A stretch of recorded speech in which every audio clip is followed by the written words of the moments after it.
We now have the presentation by Srimati Vinita Srivastava, Executive Director, Heritage, Railway Board, Ministry of Railways.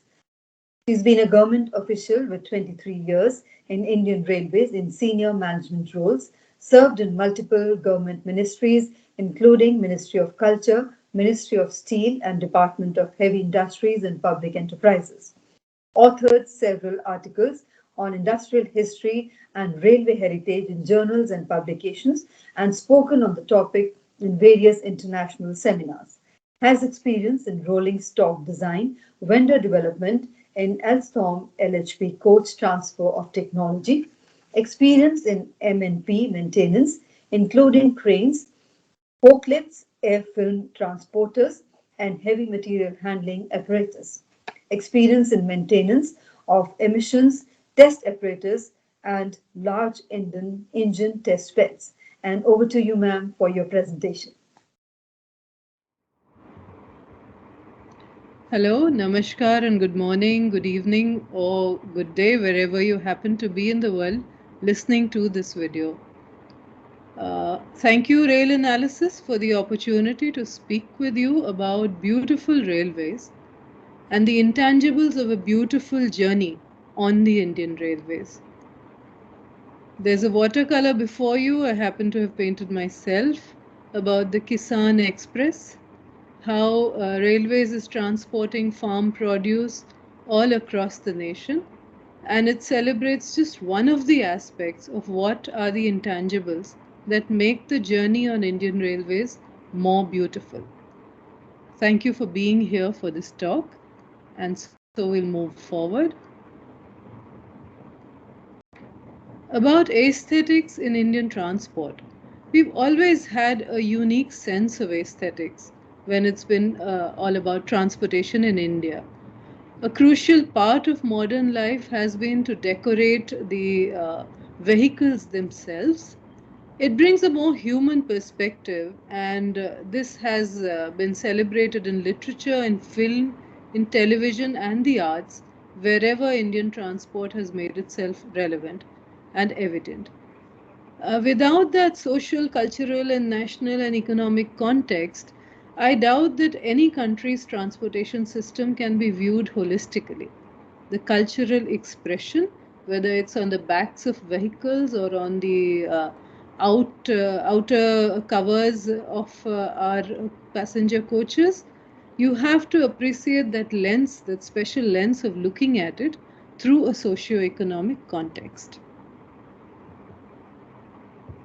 Even before the industrial age, there was rich cultural expression evident on all the means of transport that were used in India.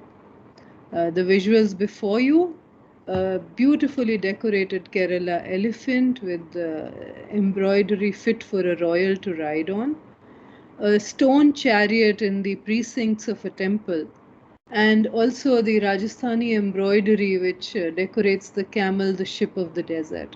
So, whenever the Indian native traveled, it was certainly with a unique style and with enough decoration to make it very, very vibrant. These aesthetics traveled far and wide. So, at the bottom of the screen, you will see a caravanserai where an Indian trader going along the Silk Road and connecting China, the Middle East to our nation. They were given special areas in a caravanserai where they could cook their own food and pray and live the way they wanted when they were out there trading Indian goods to the China and the Middle East. The map is courtesy University of Chicago, so pardon any errors, please. But what happened when the colonial era brought railways into India? Things became a little less uh, vibrant. They were sedate, even dull perhaps. There were these columns and very plain styling, stations, trains. It wasn't as uniquely decorated as it was before. Did the beauty go down? Let's judge that for ourselves.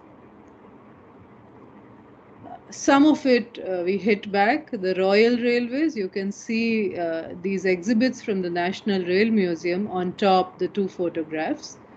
There's the Patiala State Monorail, there's the now Viceregal Saloon. All of these brought in a resplendent royal styling, which was very individualistic. And even today, the journeys like the Palace on Wheels celebrate that royal style. But was that beauty shared with the ordinary traveler? That monograph which you see on the right edge of the screen is Third Class in Indian Railways, written by Mahatma Gandhi. And it talks about the rather difficult conditions faced by the native who was not the elite of the colonial era. And still, railways was a popular mode of transport, an efficient one with a deep reach across the geography of India. But it wasn't such a beautiful journey for everyone. And what happened after independence? What are the intangibles that were introduced to make this journey more beautiful? When you traveled over an integrated Indian Railways, there was Unicage, the network was one. The Royal Railways had amalgamated through the Indian Railway Act into one single entity.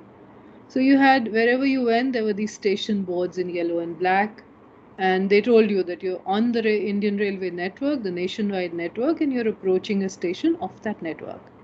The rolling stock, that is, the coaches were mostly this signal red, this very ubiquitous color. Later on changed to more stylish perhaps, blue and silver with air-conditioned comfort. The coach interiors, seats and berths, the flooring, more or less you could expect a similar kind of interior wherever you went. There were also common material standards for the platforms, the flooring, walls and the stations. So wherever you went you saw this mostly red and white station building. Locomotives were still individually styled because every shed had its logo and livery. So, the challenge of inheriting these legacy systems from the British and then trying to harmonize them into a uniform nationwide network brought its own beauty, its own styling. Another intangible of what makes a journey beautiful, the elements of planning for a journey, waiting for the railway train to arrive, and the kind of travel comfort you experience. There's the drink called Paper Boat, which is brought out in its advertisements using Dadaji's trunk for a platform seat, the TV at the ceiling on the station, and the scenic beauty that you see through the windows of a train were all special things. But unpredictable journey discomforts was what spoiled it. At the bottom, you can see that holdall, which sort of held everything from razai to achar bottles to mud trees, so that you wouldn't, if you're traveling as a family, you wouldn't face any problems. But over time, realizing these difficulties, the Indian Railways has introduced a number of measures, some of which I will enumerate. There's computerized ticketing, so now on your ticket you know from where to where you're going, there are trains connecting. There's a tracking system for delays online which alerts you for any unforeseen circumstance. There are upgrades to waiting areas. There's onboard housekeeping. So there's a traveling safaiwala cleaning person who can attend to any messes or periodically clean the coach. Smart coaches, they sense when the water level is going down or the temperature is playing truant. Children's play areas at stations so that they're more comfortable while waiting. Some of the better stations have those. Divyang access for the specially abled, and safety and patrolling to make trains safer for ladies traveling alone. All of these intangibles, once introduced, have made the unpredictability less and therefore the journey more beautiful. Things to do on board. When I was a child, perhaps the Higginbothams and the Wheeler were the most beautiful thing to start a journey because you could buy this book that you had wanted to read. Of course, now you have a ton of food, different tastes along the journey. I remember Sandila Ke Laddu being a speciality, but if you were on a southbound train, the moment you entered the southern geography of the nation, the idlis and medu vadas would start pouring in. So, food, books, co passengers, They were all things to do, and so much more liberty traveling on an Indian railway train rather than the constriction of a road journey or an air journey. And that certainly made it more beautiful. On the screen before you, other elements. Madhubani station has been painted a resplendent ethnic color by the community painters who are actually nationally awarded painters. And the exteriors of the Madhubani station now really reflect the local culture. On the other end, you see Mario Miranda's cartoons depicting Goan life. This is the station in Goa. And also the Dudhsagar Falls, where the train actually stops for just a little while so you can admire the beauty of the bridge and the background and the two in context. So, scenic beauties and local histories and customs and traditions, that means embedding the railways with the local culture and making the journey more beautiful. An intangible but a very effective way. And so that brings us to the question, do we really have a style sheet for Indian Railways? I start the discussion with Transport for London and the Elizabeth line, their newest route. And it has a design idiom all its own. So there's a purple color and there's a blue and a white. The materials, the forms, the buildings, the interiors of the vehicles, even the communication codes and the signages are all so much more identifying of the line. And some of this has been replicated in our metro railways. So Namma Metro or the Delhi, the DMRC, we have logo, color, signages and materials. The forms of building are similar. Rolling stock is usually sourced from just one manufacturer, and so there's a standardization of the interiors. The entire passenger experience, from the ticketing machine to the communication to boarding it, is all very smooth and similar, and therefore metro railways perhaps have evolved into a different kind of beauty of the journey. Implementing it system wide is a challenge, but we are beginning with the Indian Railway Station Development Corporation, which has just transformed Gandhinagar and Habibganj stations. So perhaps we'll see more of this uniformity in styling all over the network. Does intangible style limit itself only to the visual? Not really. The comfort and the maintainability is a factor. I've tried to list 4 points here.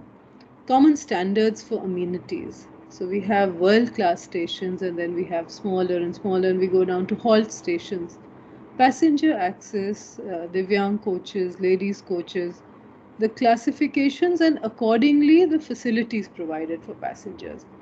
This standardization, this preparation, this betterment of stations is an element of comfort, an intangible element, but made tangible by these additions. The touch and feel of the actual passenger experience. So when you enter a coach, what's the doorway? What are the toilets like? The berths, are they comfortable? You used to have wooden berths earlier. So the safety and injury-free features, are the children safe there? All of that has certainly improved over the years so that we now have standards which are far better for the passenger. Technology adapted to suit Indian conditions, which are high traffic, they're pilfer prone. I remember about 8 to 10 years ago, we had to saw off the heads of the screws which fix the mirrors so that nobody could unscrew them and take the mirror home. So the Indian Railways has also evolved and adapted over time to suit Indian conditions. Material upgrades and standardization has improved maintainability of coaches, and we have learnt as the coaches have been used and perhaps even misused, we have learnt slowly how to put in material into the interiors of our coaches which meets the kind of traffic and kind of use that the Indian passenger will subject it to. Intangible of passenger behavior. When you're traveling, how does your co-passenger or person in the coach with you behave? I will direct your attention to the infographic there, which shows that with SARS, with the global financial crisis, with the 9/11 attack, tourism internationally kept dipping. And finally, with COVID, which has the elements of all these three crises, there's the epidemic, there's an economic downturn, and also a fear of flying. We may have a really slow recovery for international tourism. Isn't it a signal that the domestic tourism itself must revive? And so we come to what are the intangibles of post COVID passenger behavior? The boarding, waiting times, queue, forming a queue to board a train, using the toilet, making sure it's clean for the next person. How do you dispose of garbage? No noisy or unruly behavior which could disturb your co-passenger. Less pilferage, lower violence, and generally better patrolling and stringent penalties for bad behavior on the part of passengers. Maybe all this is going to make the train journey more beautiful, only time can tell. So, what is beauty after all? Beauty is in perception. The two infographics next to you about airport travel and cruise travel. So, what is it that you're promised when you begin a journey, and the smooth flow of your travel, and when you reach your destination? A beautiful journey starts, continues, and ends without incident. Most of your creature comforts are taken care of and expectations are managed. I won't say all your expectations are met, that's perhaps impossible. But as a traveler, a reasonable transit time, a predicted speed, and known stoppages.